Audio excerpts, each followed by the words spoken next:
तो चैप्टर 6 है ना, permutation and combination. Chapter 6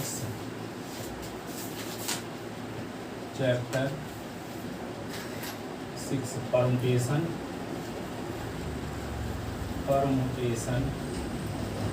and combination. Permutation and combination Hindi में बोलते हैं इसको क्रमचय या संचय। क्रमचय एवं संचय। अब क्रमचय क्या होता है, सुनो। ABC तीन वस्तु, ABC तीन वस्तु, एक साथ दो वस्तु ले ली मान लो और विन्यास बनाए थे AB BC CA DA CB AC, इतने विन्यास बने। ठीक है, जैसे आपके पास संख्याएं हैं 1 2 3। 1 2 3 से कितनी संख्या बनेगी? एक तो बनेगी 1 2 1 2 3, एक क्या बनेगी 3 1। ठीक है, 3 1। फिर इसको उल्टा कर दो तो 21 ये 32, इसका क्या होगा 13। तो 3 संख्याओं से इतनी संख्याएं बनाई जा सकती हैं कि नहीं? 3 अंकों से 2 अंक की इतनी संख्याएं बनाई जा सकती हैं। तो इनमें जितनी संख्याएं बनाई जा सकती हैं उनमें से प्रत्येक संख्या को क्रमचय करेंगे। प्रत्येक संख्या को क्रमचय। यदि ABC तीन ऑब्जेक्ट हैं, वस्तु हैं, एक साथ कुछ या सभी वस्तुओं को लेकर जितने भिन्न भिन्न प्रकार के विन्यास बनाए जा सकते हैं उनमें से प्रत्येक विन्यास को क्रमचय कहते हैं। जैसे ABC तीन वस्तु हैं, एक साथ दो वस्तु लेकर भिन्न भिन्न कितने विन्यास बना सकते हैं? 6। एक बना AB BC CA BA CB और AC। भिन्न भिन्न प्रकार के 6 विन्यास बनाए जा सकते हैं। उनमें से प्रत्येक विन्यास क्रमचय है। ये भी विन्यास क्रमचय है, ये विन्यास भी क्रमचय है, ये विन्यास भी क्रमचय है, ये विन्यास भी क्रमचय है, ये विन्यास भी क्रमचय है, ये भी विन्यास क्रमचय है। उनमें से प्रत्येक विन्यास को क्रमचय कहते हैं। तो क्रमचय की संख्या कितनी है गिन लो, 1 2 3 4 5 6। तो आपके पास कितने ऑब्जेक्ट है? 3। इसको लिखने की परंपरा क्या है? 3 लिख दिए और P लिख दिए और 2। इसका मतलब 3 ऑब्जेक्ट में से 2 ऑब्जेक्ट लेकर बनने वाले क्रमचयों की संख्या को दर्शाने की परंपरा है 3p2 से। 3p2 से इसको डिफाइंड कैसे करते हैं? 3 का फैक्टोरियल अपॉन 3 - 2 का फैक्टोरियल। फैक्टोरियल क्या होता है? जैसे मान लो 2 × 1 है तो 2 के आगे इस प्रकार का चिन्ह बना दिया, अथवा 2 के आगे विस्मयादि बोधक चिन्ह बना दिए, इसको पढ़ते हैं फैक्टोरियल। फैक्टोरियल का मतलब होता है क्रम गुणित, लगातार गुणन। जैसे मान लो 2 × 1 तो 2 का फैक्टोरियल। फिर यहाँ पे 3 × 2 × 1 है तो इसको क्या लिख देंगे? 3 का फैक्टोरियल। फिर क्या लिखा है? 4 × 3 × 2 × 1 है, इसको 4 का फैक्टोरियल। फिर क्या लिख देंगे? 5 × 4 × 3 × 2 × 1 है, 5 का फैक्टोरियल। किसी नंबर का शुरुआत जहाँ से करोगे पहुँचोगे कहाँ तक? 1 तक। असल नंबर हैं तो सबके गुणा लगातार गुणनफल को क्या लिखेंगे? फैक्टोरियल से डिनोट करेंगे, क्रम गुणित। ठीक है, जैसे 10 है तो 10 का लिखेंगे, कहाँ शुरू करेंगे? 10 × 9 × 8 × कहाँ तक पहुँचे? 1 तक पहुँच गए तो इसको लिख देंगे 10 का फैक्टोरियल। तो यहाँ पे 3p2 का मतलब क्या हुआ? 3 वस्तुओं में से एक साथ 2 वस्तुओं को लेकर बनने वाले क्रमचयों की संख्या। यहाँ 3 का फैक्टोरियल, तो 3 का फैक्टोरियल क्या लिखेंगे? 3 × 2 × 1। 3 से 2 निकाल दो कितना आएगा? 1 का फैक्टोरियल। तो 3 × 2 × 1 और 1 का फैक्टोरियल क्या होगा? तो 1 1 कट गया, 3 2 6। तो यहाँ गिनती करो 1 2 3 4 5 6 आ रहा है सॉल्व करने से, कि नहीं? यदि आपके पास 3 ऑब्जेक्ट हैं, 3 वस्तु हैं और एक साथ 2 वस्तुओं को लेकर क्रमचय बनाना हो तो इस प्रकार से क्रमचय बनेगी। इनकी संख्या है 6 और इसको निकालने का तरीका ये है। यदि आपके पास है स्कूल में ये फैक्टोरियल अलग-अलग लगाए थे नीचे में। अरे फैक्टोरियल बताया ना 2 तरीके से दर्शाया जाता है। फैक्टोरियल 2 ऐसे लिखो अथवा ऐसे। ऐसे नहीं, जो आप फैक्टोरियल 3 - 2 लिखते तो अलग-अलग लिखते थे। फैक्टोरियल 3 फिर फैक्टोरियल -2। हाँ, तो यहाँ संचय में फार्मूला है ना, क्यों क्रमचय ना बता रहे हैं। NCR रहेगा तो क्या लिखेंगे? n का फैक्टोरियल, r का फैक्टोरियल और n - r का फैक्टोरियल। ये है संचय का फर्क। क्रमचय का भी बता रहे हैं, तब ना आएगा संचय। ठीक है, लिखो परिभाषा क्रमचय।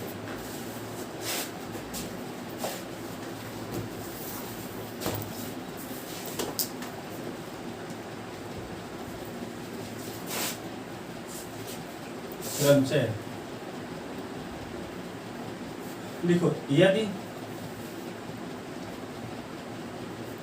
ए बी सी तीन वस्तु हों,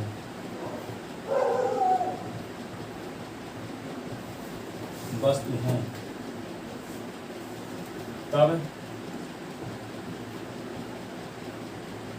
तीन वस्तुओं में से एक साथ कुछ या सभी वस्तुओं को लेकर, कुछ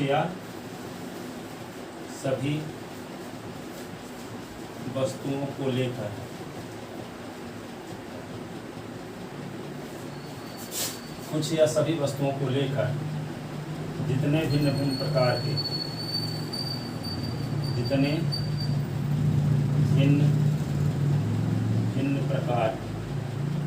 के विन्यास बनाए जा सकते हैं,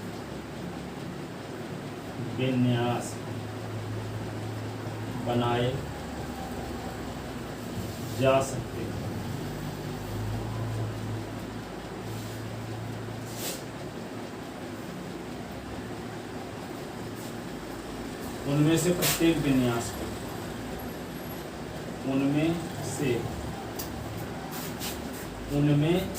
प्रत्येक विन्यास को क्रमचय कहते हैं।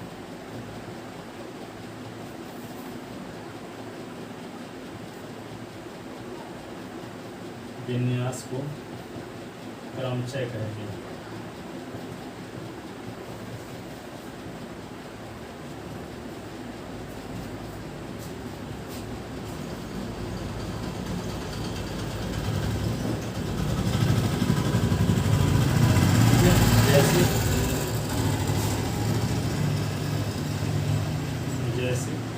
अब ये भी तीन वस्तु जैसे चार वस्तु भी ले सकते हैं, पांच वस्तु भी, समझने के लिए हमें तीन लिए है ना।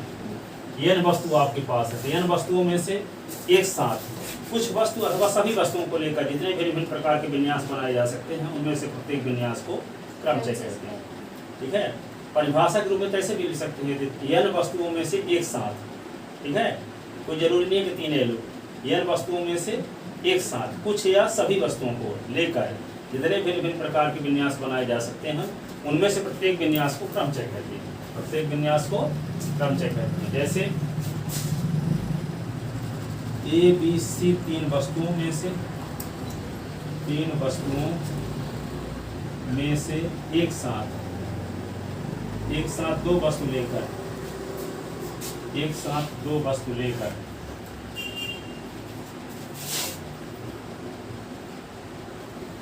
बनने वाले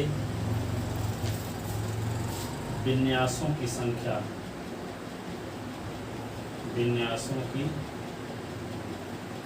बनने वाले विन्यास निम्नानुसार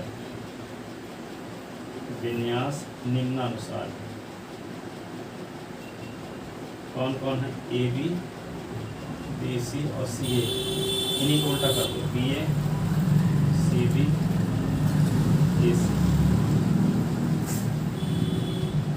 तो A B B C C A B A C B और A C, A B B C C A B A C B और ए सी विन्यास, इनमें से प्रत्येक विन्यास क्रमचय है, इनमें से प्रत्येक विन्यास क्रमचय है।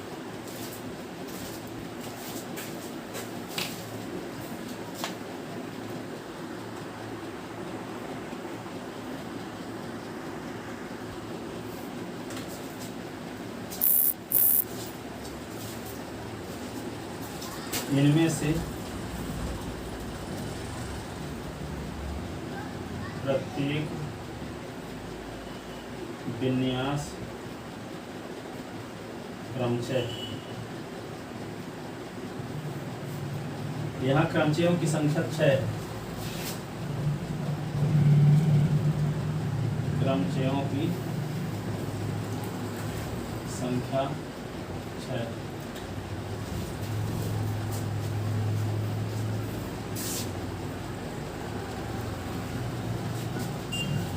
नोट फर्स्ट,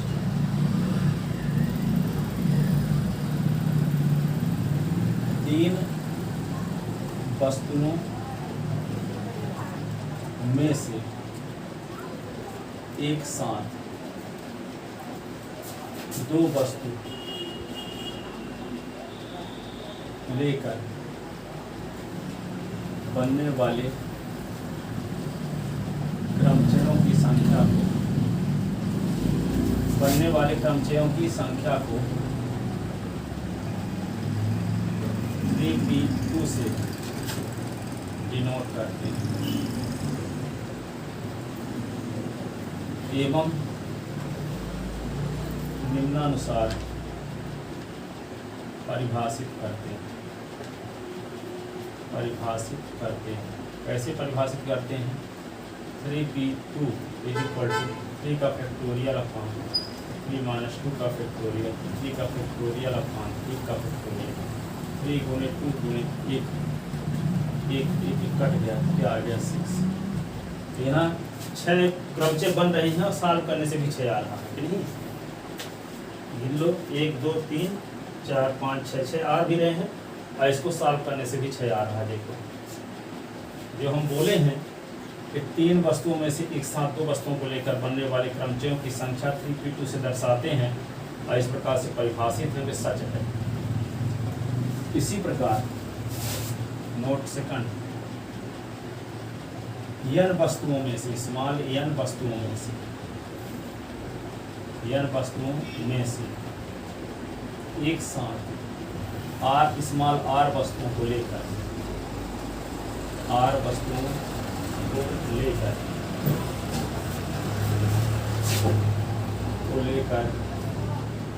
बनने वाले क्रमचयों की संख्या npr बराबर क्या होगा? n का फैक्टोरियल अपॉन n - r का फैक्टोरियल। ये फार्मूला बन गया। क्या बन गया? n का फैक्टोरियल अपॉन n - r का फैक्टोरियल।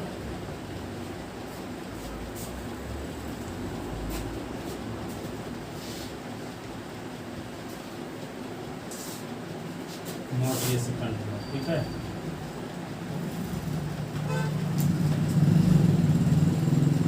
तीसरा, n वस्तुओं में से एक साथ n वस्तुओं को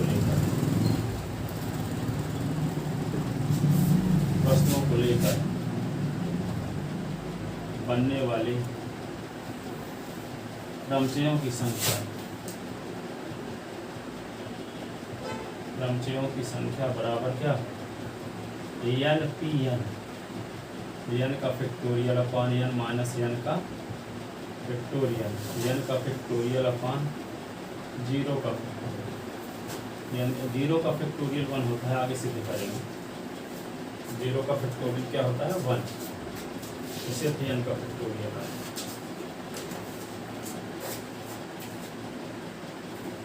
ठीक है ना? क्या आ गया? 0 का फैक्टोरियल। इस पर पहले कुछ बेसिक चीज़ें बताते हैं, क्वेश्चन बताते हैं।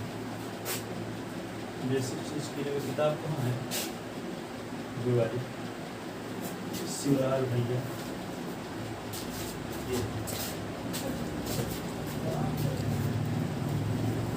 फार्मूला समझना है कि नहीं?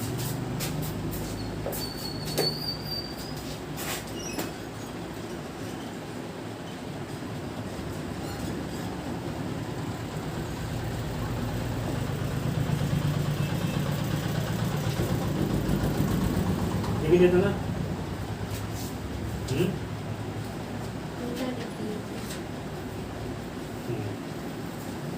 तो आगे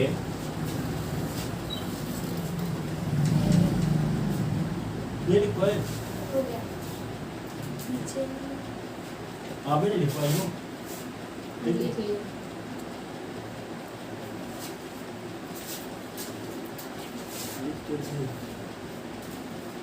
लिखे कि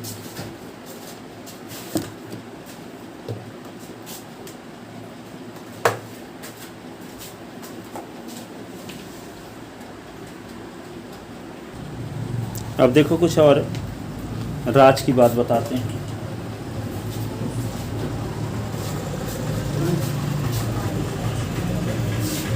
मान लो कहीं पे लिखा है यहाँ पे 6 और P और 3 लिखा है, 6P3 लिखा है, ठीक है ना। इसको मतलब क्या हुआ, इसको हम ऐसे भी लिख सकते हैं 6 का फैक्टोरियल, जैसे समझाए 6 का फैक्टोरियल अपान 6 माइनस 3 का फैक्टोरियल, तो 6 का फैक्टोरियल अपान 3 का फैक्टोरियल, ठीक है ना। अब इसी को हम क्या लिख सकते हैं, इसको लिखेंगे 6 इंटू 5 इंटू 4 इंटू 3 का फैक्टोरियल, तो यहाँ पे क्या होगा 3 का फैक्टोरियल, ये कट गया। 6 का फैक्टोरियल को लिखोगे 6 गुणे 5 गुणे 4 गुणे 3 गुणे 2 गुणे 1 तक लिख लोगे, पर बीच में कहीं यदि एक से पहले 1 तक पहुँचने से पहले बीचे स्थान में कहीं रुकते हो तो जहाँ रुक जाओगे हम फैक्टोरियल भी लगाना पड़ेगा, ठीक है। क्योंकि हम 3 के आगे नहीं बढ़ना चाहते, तो कहोगे 3 के आगे बढ़ना क्यों नहीं चाहते, हम कहेंगे कि इसे लेके 3 के आगे बढ़ेंगे नहीं तो 3 में फैक्टोरियल लग जाएगा, तो नीचे फैक्टोरियल 3 है जितने कट जाएगा। आया क्या इसका मान, इसका मान क्या आया 6 गुणे 5 गुणे 4 आया। इसी को हम क्या लिख सकते हैं, सुनो अच्छे से, ब्राज की बात बता रहे हैं ना। 6 लिखे, इस 6 को लिख सकते हैं 6 और 6 प्लस -1 अगले, इसको 6 माइनस 2 ये लिखिए, 6 लिख दे इसको, और 5 को लिख सकते हैं 6 माइनस 1, 4 को लिख सकते हैं 6 माइनस 2, ठीक है। इसका मतलब क्या होगा, इसी को लिख सकते हैं, यहाँ 3 था ना, तो कहाँ तक गया, घटने वाली राशि 2 है, तो जब मान लो यहाँ पे 7 और P 4 रहेगा, तो यहाँ पे होगा 7 माइनस 1, अब कहाँ तक घटने वाली राशि क्या होगी, यहाँ पे जब 6 है नीचे 3 था ना, तो घटने वाली राशि 2 है, तो 7 नीचे 4 है तो घटने वाली राशि क्या होगी 3, आगे चल के 7 माइनस 1 7 माइनस 2 7 माइनस 2 7 माइनस, तो घटने वाली राशि क्या होगी 7 माइनस 2 7 माइनस 3 7 माइनस 3 7 माइनस 3, तो जब 4 है तो 3 तक जाएगा, 4 है तो 3 तक। मान लो 8 और P 5 है जो 7 पे जाता है, तो 8 माइनस 1 और 8 माइनस 2 8 माइनस 3 8 माइनस 4 तक जाएगा। जैसे मान लो 11 और P 6 है, तो कहाँ से होगा 11 माइनस 1 11 माइनस 2, ऐसे ना 11 माइनस 2 और 11 माइनस 3, फिर कहाँ तक जाएगा 11 माइनस 4 और 11 माइनस 5 तक जाएगा। नीचे जो रहता है उससे कम तक जाता है, ये जान। 5 था तो 4 घटा, 7 है तो यहाँ 3 है, ठीक है, और यहाँ 3 था तो 2 तक गया, ठीक है, ये कहना चाहते हैं। अब यहाँ पे मान लो NCR आ गया तो क्या लिखोगे, आगे लिखोगे क्या NCR का NPR आ गया तो क्या लिखोगे n माइनस 1 n माइनस 2 कहाँ तक जाएगा बताओ, n माइनस r माइनस 1, क्यों तक जाएगा सर, अरे बताओ, क्यों के बाद आ रहा था, ये सुनो 3 है ना, तो लास्ट वाला पद क्या है 7 माइनस नहीं 7 माइनस 3 माइनस 1, 2 को क्या लिख सकते हैं, जो यहाँ है उसके रूप में लिखना चाहते हो, तो 2 है ये ना, तो इसको हम ऐसे लिख सकते हैं 6 माइनस 1, और इसको लिख सकते हैं 6 माइनस 3 माइनस 1, नहीं लिख सकते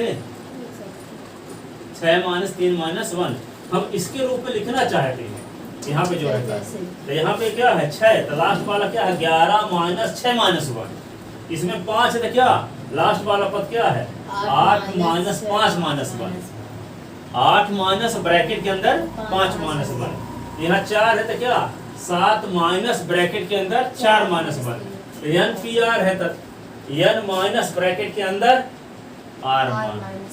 अब तो समझ में आया कि नहीं आया, आया ना। इसका मतलब क्या हुआ NPR इज इक्वल टू क्या लिखेंगे n minus 1 n minus 2 dash dash, तो लास्ट वाला n माइनस r प्लस 1 हुआ, माइनस के अंदर गुना कर, ठीक है, ये हो गया। अब इसी प्रकार देखो, यदि आपके पास NPN है तो इसी फार्मूले से क्या होगा, पहले होगा n minus 1 n minus 2, last वाला बताओ क्या होगा, n माइनस ऐसे, ठीक है। इसको क्या लिख सकते हैं, n minus 1 n minus 2 dash dash, इसको लिख सकते हैं n minus n plus 1, n cut गया तो क्या हुआ, n minus 1 n minus 2 dash dash 1 तक पहुंच गया कि नहीं। तो जैसे मान लो कहीं पर लिखा है 5, तो इसको लिख सकते हैं 5 गुणे 4 गुणे 3 गुणे 2 गुणे 1 है, तो लिख देते हैं 5 का फैक्टोरियल। अब 5 को लिख सकते हैं 5 का फैक्टोरियल, ऐसे 5 गुणे ये है ना, 5 का फैक्टोरियल है, 5 का फैक्टोरियल तो ये होता है, ये कहना चाह रहे थे। तो 5 का फैक्टोरियल जब ये होता है तो 5 की फैक्टोरियल ऐसे भी लिख सकते हैं, 5 4 को क्या लिख सकते हैं 5 माइनस 1, ये नहीं, 3 को लिख सकते हैं 5 माइनस 2, और 2 को क्या लिख सकते हैं 5 माइनस, ऊपर वाले नियम गलत है। अरे हम एग्जाम्पल की मदद से अगला रूल बताने वाले रहते हैं, तो इससे एग्जाम्पल प्रस्तुत करते हैं पहले, ताकि बाद में आपके समझ में आ जाए। डायरेक्ट रूल लिख देंगे तो समझ में नहीं आएगा, ठीक है। हम कहना ये चाहते हैं कि यहाँ पे शुरुआत होती है 5 गुणे 4 गुणे 3 गुणे 2, आप समझते न हो कि 5 की फैक्टोरियल की वैल्यू ये होती है। अब हम n माइनस 1 को समझाना चाहते हैं, तो 4 को लिख सकते हैं 5 माइनस 1 की नहीं लिख सकते, 3 को लिख सकते हैं 5 माइनस 2, और 2 को लिख सकते हैं 5 माइनस 3, आगे क्या लिख सकते हैं 5 माइनस 4, 1 हुआ। 5 माइनस 4 करने से 1 आ रहा है कि नहीं, अंतिम वाला पद 1 आ गया, इसका मतलब 5 की फैक्टोरियल है, तो अंतिम वाला पद 1 आ रहा है, अंतिम वाला एक पद आ रहा है।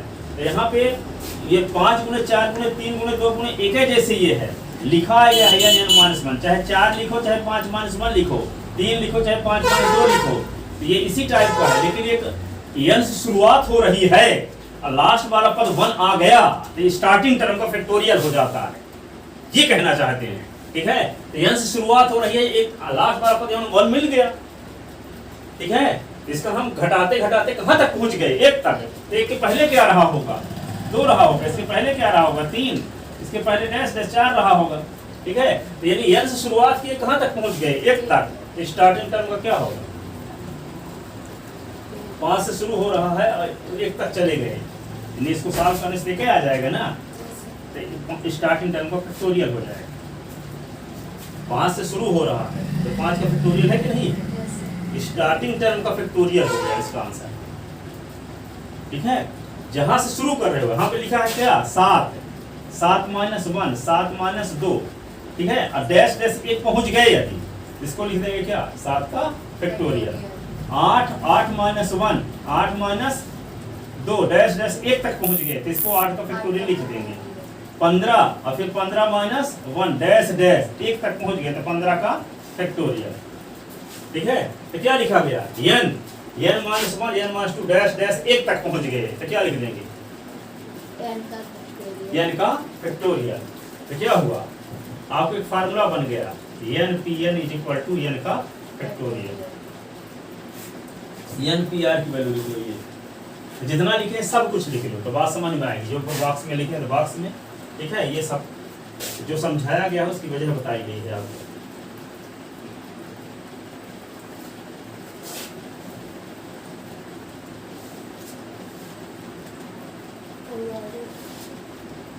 ये 6 5 तक इनको लिखो पहले, इधर फिर ये वाले लिखो यहाँ तक, फिर आगे फार्मूला बताते हैं। ये तो लिख लोगे तब आगे वाले फार्मूले जो प्रूव करने वाले हैं वो समझ में आएंगे। ये बेसिक चीज़ें हैं।